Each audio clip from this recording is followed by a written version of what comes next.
Donald Trump क्या कह रहे हैं, आपका झगड़ा हो गया है मोदी साहब चाइना के साथ, तो मैं दरमियान में मीडिएट कराऊं? ओ भाई, इंडिया आपका इत्तेहादी है, इंडिया तो आपका इत्तेहादी था आखिरी इतलात आने तक। आप कह रहे हैं कि मैं चाइना के और तुम्हारे झगड़े के दरमियान मीडिएट कराऊं? यानी जैसे वो कश्मीर मीडिएट कराने की बात की थी ना, तो पता चला कि मीडिएट कराने आए, इस दफा जो था वो चाइना ले गया उठा के, क्योंकि वो अभी तक अपना दोस्त कहते हैं शी जिनपिंग को, ट्रंप जो है। अब मामला ये है कि वो कहते हैं, मतलब वो एक मोटी अजीब सा आदमी है ना ट्रंप भी, वो मतलब उसने ट्वीट करके तो इंडिया को और परेशानी में डाल दिया कि भाई आप तो इत्तेहादी थे, आपको तो मदद करनी थी मरहले पे आके, आप कह रहे हैं कि मैं बीच में मीडिएट करूं। और इंडिया की कभी पॉलिसी नहीं रही। इंडिया तो ये कश्मीर के ऊपर भी, मकबूजा कश्मीर में भी परेशान हो गया था कि थर्ड पार्टी क्यों आ गई है। अब मीडिएट करवाने के लिए चाइना के साथ, वो अमेरिका जिसकी पूरी इंडो पैसिफिक स्ट्रेटेजी नाकाम हो गई है मुकम्मल तौर पे, लेकिन ऑस्ट्रेलिया, वियतनाम निकल गया हाथ से। कल भी मैंने जिक्र किया था। अच्छा, नेपाल के अंदर जो है इंडिया ने खुद, अमेरिका नहीं, इंडिया ने खुद कोशिश की है वहाँ पे कि जो हुकूमत में इस वक्त मौजूद हैं कम्युनिस्ट पार्टीज़, आपको पता है इंडिया के जो आर्मी चीफ होते हैं वहाँ के ऑनरी जनरल होते हैं, नेपाल के ऑनरी जनरल एक मुआहदे के तहत। तो नेपाल में चूँकि चीन नवाज हुकूमत है, इसलिए इस बात के मुकम्मल इम्कानात हैं कि वहाँ पर आने वाले दिनों में हुकूमत गिरा दी जाए, इंडिया वहाँ पर हुकूमत गिरा दे नेपाल की। ये भी हो सकता है और ये भी हो सकता है कि नेपाल के अंदर मार्शल लॉ लग जाए आने वाले दिनों में। नेपाल के अंदर सियासी तौर पे इंडिया के लिए बहुत तकलीफ दे पाता है कि नेपाल ने उनको आंख दिखाई है।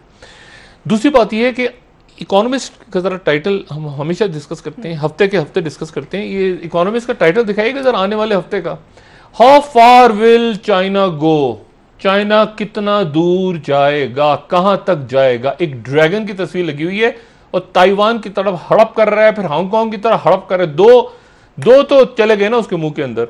ये देखें ना, ड्रैगन को देखें, आने वाले हफ्ते का आप अगर मुलाहिजा फरमाएं तो मुंह खुला हुआ है ड्रैगन का, और ड्रैगन जो है ये ज़ाहिर है चाइना का एक निशान है उनका, और उसमें हांगकांग भी गया और ताइवान थोड़ा सा दूर है, लेकिन हांगकांग तो गया। अब हांगकांग के अंदर आपको पता है ना मुजाहरे हो रहे हैं, और चाइना की जो पार्लियामेंट है, चाइना के अंदर एक पार्लियामेंट भी एग्जिस्ट करती है जिसको एक तो कम्युनिस्ट पार्टी है ना, उनकी पार्लियामेंट है। ताइवान जो है वो 100 साल की लीज पे बरतानिया ने ले लिया था, हर एक को पता है, और वो 100 साल के बाद वापस चला गया 97 के अंदर, 97-98 में वो चला गया चाइना के पास। अब वहां मुजाहरे हो रहे थे, वहां पर ये कानून नाफिज हो गया है कि जो हांगकांग में मुजाहरा करेगा चीन के खिलाफ, वो कौमी सलामती और गद्दारी का मुर्तकिब होगा और उसको जेल में डाल के 3 साल के लिए या पता नहीं कितने सालों की सजा उसको सुनाई जाएगी। वो मुजाहिरीन जो, और इसीलिए ये मुजाहरे जो हो रहे हैं ना, ये काफी महीनों से हो रहे थे।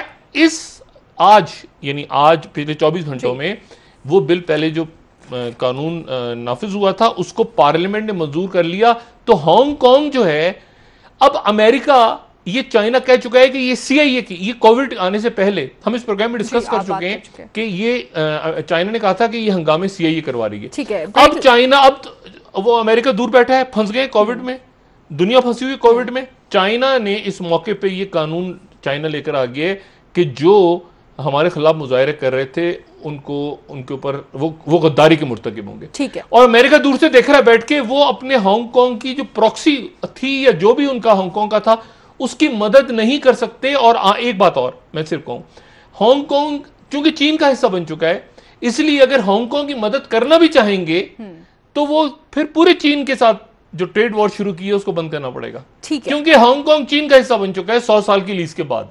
असर ये होने जा रहा है कि इस वक्त जब हम बात कर रहे हैं तो एक सल्तनत रियासत जवाल पजीर है और एक रियासत या सल्तनत जो है वो दोबारा सोई हुई जाग उठी है, और ड्रैगन है। ठीक है, स्नेक और ड्रैगन। अच्छा, स्नेक खुद भी अपने अल्फाज में इस्तेमाल करते हैं उसको, मतलब वो बुरा नहीं मानते इस बात को। अच्छा, वो एक तरह से वो खौफनाक किस्म का वो कहते हैं स्नेक एंड ड्रैगन्स। अच्छा, तो ये ड्रैगन जो है ये भी एक उनका। अच्छा, अब मामला ये है कि एक मुल्क जो है वो जवाल पजीर हो रहा है, एक ताकत जा रही है और दूसरी ताकत उभर रही है। और उसकी जो पहली झड़प हुई है, पहली लड़ाई हुई है, वो हुई है इंडो पैसिफिक रीजन में।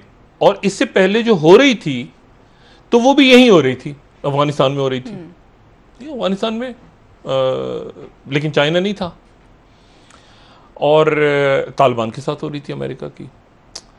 लेकिन इस दौरान ये हुआ कि चाइना खामोशी से 9/11 के बाद उभर के सामने आ गया। अब आप ज़रा तसव्वुर करें कि ये लद्दाख पे क्या हुआ है। अब मैं आपको बताता हूँ ना कि पाकिस्तान में ये पाकिस्तान के सियासी निज़ाम पे क्या, मैंने आपसे कहना ज़रा थोड़ा सा साइड पे कर देते हैं, नैब, एहतसाब, इन सारी चीज़ों को साइड। मैं आपसे कह रहा हूँ कि सिस्टम गिर रहा है। सिस्टम, जो मैं बार बार कह रहा हूँ ना कि सिस्टम गिर रहा है और गिरता हुआ नज़र आएगा आपको। ये जो मौजूदा सिस्टम है पाकिस्तान के अंदर, मौजूदा आइन, कॉन्स्टिट्यूशन, जमहूरी हैं सारे, इसको दोबारा लिखे जाने का वक्त आ चुका है। इस सिस्टम को चाइना एक्सेप्ट नहीं करता। खुल के बात कर लेते हैं ना, इस सिस्टम को चाइना, ये सिस्टम जो बना था तो उस वक्त बना था जब 1947 में यहाँ से बरतानिया गया था जी। और बरतानिया का जो एक पार्लिमानी सिस्टम था, वाइसराय थे, और ये, और आपको पता है ना कि पाकिस्तान पहले गवर्नर जनरल हमारे कायद-ए-आज़म मोहम्मद अली जिन्ना थे, लेकिन गवर्नर जनरल किसको रिपोर्ट करते थे? पहले गवर्नर जनरल, दूसरे गवर्नर जनरल रिपोर्ट किसको करते थे? मलका बरतानिया को। ठीक है, तो बात यह है, यानी इलेक्शन तो नहीं होता था ना गवर्नर जनरल्स का। तो एक अरसा हमें लगा कि हम उसके बाद जैसे तैसे करके एक आइन बन रहा है, दूसरा आइन बन, लेकिन जो भी आइन बनता था वो ऐसे इसी तरह से बनता था कि अयूब खान जो है वो जा रहे हैं तो उनका इस्तकबाल हो रहा है न्यूयॉर्क में। उसके बाद जनाब उससे पहले भी जो लियाकत अली खान साहब, ये बाकी जो लोग थे, वो भी बरतानिया, आपको फुटेज नज़र आएगी बरतानिया की, या आपको फुटेज नज़र आएगी अमेरिका की, और हम खुश होते हैं बड़ा देख के। ये वो दौर है जब चाइना जो है वो, चाइना के अंदर बिल्कुल चाइना गायब था, और चाइना जो है वो ओपियम वॉर्स और खाना जंगी और माओज़ेतुंग और ये वो सारा, वो बिल्कुल चाइना जो था वो एक पसमानदा मुल्क था, पर पसमानदा उसको वजूद ही नहीं था। 49 में तो वो आज़ाद हुआ है। अब मामला ये था, तो हम सारे के सारे जो हैं हम देखते थे कि पाकिस्तान के अंदर आइन कैसा बनेगा, तो ऐसे बनेगा, तो ये होगा, तो फलां होगा, तो ये होगा। होते होते होते होते होते होते वो सिस्टम चलता रहा। जब वो सिस्टम खुद ब खुद दम तोड़ रहा था, ये कई महीनों से या सालों से खुद ब खुद, तो ये वो वक्त था जब चाइना इमर्ज होकर सामने आ रहा था, और हमें बतौर एक पाकिस्तानी पता चल रहा था कि ये सिस्टम कहीं ऊपर नीचे हो रहा है। पाकिस्तान के अंदर पार्लिमानी जमहूरियत चल नहीं रही। जमहूरियत ने जो चलना है या नहीं चलना, अल्लाह जाने क्या होना है, लेकिन ये पार्लिमान, ये मौजूदा इररिलेवेंट पार्लिमान, जो मैं कई दफ़ा तो उसको कोस भी चुका हूँ कि उसको उठा के दफनाते क्यों नहीं इस मुर्दे, ये किस मर्ज की दवा है जो सिर्फ गालियाँ देने के लिए। अच्छा, अब लोग भी सारे बाहर आ गए हैं। पहले तो ये था कि वो एयाज सादिक कह रहा हूँ, असद कैसर साहब किसको प्रोडक्शन ऑर्डर जारी करते हैं, किसके नहीं करते। खुर्शीद साहब अंदर हैं सिर्फ शायद, बाकी तो सारे बाहर हैं, तो खुद ही आ जाएंगे। वो इजलास 5 जून को बुलाया हुआ है, तो सारे आ जाएंगे। अब कैसे इजलास होगा? 1 महीना इजलास चलना है, तो क्या गालिम गलौज के अलावा और कुछ होगा? तो इसलिए ये जो सिस्टम है पाकिस्तान का, ये सिस्टम देख के बनाया गया था उस वक्त जिस वक्त दुनिया किसी और तरफ देख रही थी। अब दुनिया जो है वो किसी और तरफ जा रही, तो पाकिस्तान का जो सिस्टम निज़ाम है वो एक तो गिर रहा है, पुराना निज़ाम खुद ब खुद गिर रहा है। और मैं कहता हूं आपको गिरता हुआ नजर आएगा, ठोकरों में जाता हुआ नजर आएगा, और ठोकरों में, लिटरली ठोकरों में, कचरे में लोग इसको फेंक चुके हैं ऑलरेडी।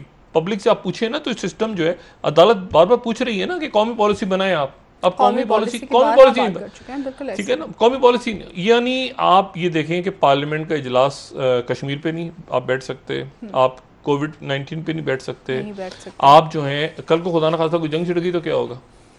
ठीक है ना, 18वीं तरमीम में अलग अलग सूबे कहेंगे उधर से हम जा रहे हैं चलते हुए, उधर से हम जा रहे हैं चलते हुए, ऐसा नहीं होता।